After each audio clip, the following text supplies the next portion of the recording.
Kasi easiest nga to find. I'm not hiding. Nag-organisa ng GoFundMe si Robert Go para sa kakambal niyang aktor na si Ricardo Cepeda dahil sa mga kinakaharap nitong gastusin sa mga hearings nito at iba pa.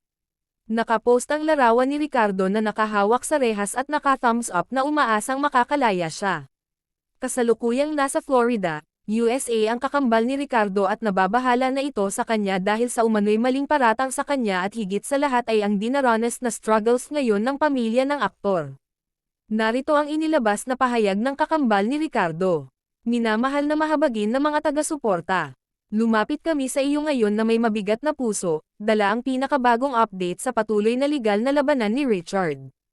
Ang hinaharap ay puno ng mga hamon, at kailangan ni Richard ang iyong suporta ngayon ng higit pa kaysa dati. Ang paglalakbay ni Richard sa legal na sistema ay mahirap.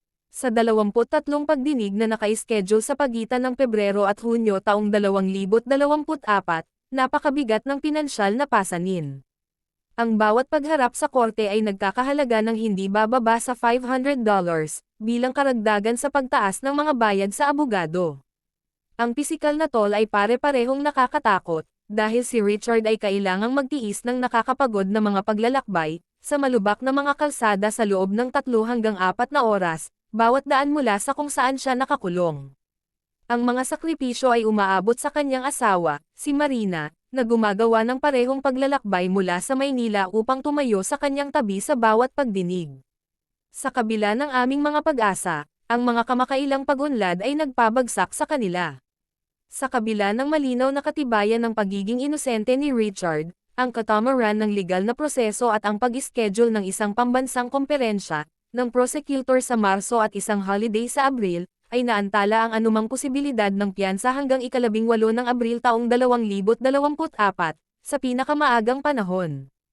Ang pagkabigo at emosyon ay halos labis na hindi kayang tiisin, lalo na ang pagkaalam sa kainosentehan ni Richard. Gayunpaman, sa gitna ng kaguluhang ito, nakasumpong si Richard ng aliw sa panalangin. Naniniwala siya na may layunin ang kanyang kalagayan, isang pagkakataon na magbigay liwanag sa mga kawalang katarungang kinakaharap ng mga inosenteng individual na tulad niya. Naiintindihan ni Richard na ang kanyang laban ay hindi lamang para sa kanyang sarili kundi para sa iba na maaaring nasa ganoong sitwasyon. Ang iyong walang humpay na suporta ay naging buhay para kay Richard at sa kanyang pamilya. Ang iyong pagkabukas palad at paghihikayat ay naging isang tanglaw ng pag-asa sa madilim na mga panahong ito. Ngunit ang labanan ay malayong matapos. Habang patuloy kaming naninindigan kasama si Richard sa kanyang pakikipaglaban para sa hustisya, hinihimok namin kayo na palakasin ang inyong mga pagsisikap. Ibahagi ang kampanyang ito sa malayo. Ikalat ang kamalayan sa kwento ni Richard at itaguyod ang kanyang paglaya. Ang iyong mga kontribusyon ay makakatulong na masakop ang kanyang tumataas na legal na mga gastos, dahil wala siyang ibang pinagkukunan ng kita habang siya ay nakakulong. Sama-sama, masisiguro nating ang #JusticeForRichard ay magiging realidad. Sama-sama, maaari tayong gumawa ng pagbabago. Pagpalain kayong lahat para sa inyong patuloy na panalangin, kontribusyon at suporta. Kami ay lubos na nagpakumbaba at nagpapasalamat. Mula sa aming mga puso sa iyo, Rob at Rose. #StandStrongRichard, #InnocencePrevails, #SupportForRichard, #LegalBattleUpdate, #AwarenessCampaign. Naunang nagpost na si Robert noong Oktubre, 2023 nang hulihin ang kakambal niya.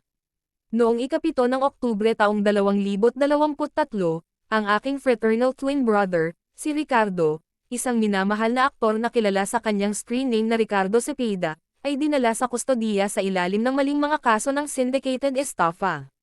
Napakahalaga na bigyang diin ang kanyang pagiging inosente, dahil mali siyang nalink sa kumpanya na may kasalanan dahil sa isang maikling panahon bilang isang celebrity endorser.